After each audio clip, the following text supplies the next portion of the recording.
Hello, শুভ সকাল বন্ধুরা। হরে কৃষ্ণ, জয় নিতাই। যেহেতু ভগবানের দেশে আছি তাই ভগবানের নাম দিয়ে শুরু করাই ভালো। তো আমরা কাল রাতে নবদ্বীপে এখানে এই মন্দিরে আমরা রয়েছি। এই যে এখানে এখনও মন্দির খোলা হয়নি, রাধা গোবিন্দ মন্দির। আমরা এখানে রয়েছি। এখানে অনেক অনেক ভক্তরা থাকে। এই যে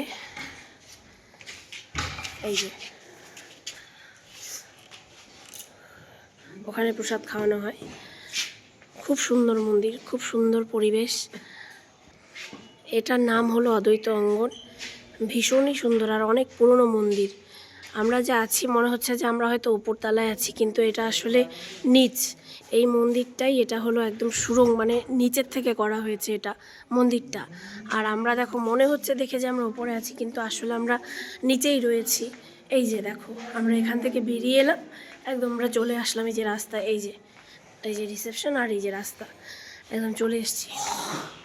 এই যে দেখেছো, মানে ভেতর থেকে মনে হচ্ছে আমরা উপরে আছি, কিন্তু আসলে আমরা বাইরেই রয়েছি। আর এই যে জানু দেখো রেডি হয়ে গেছে, এই যে। আর আমরা এখন বেরোবো। আজকেই আমাদের এখানে থাকার শেষ দিন। আজকে আমরা সন্ধ্যায় 5টায় ট্রেনে উঠে যাব।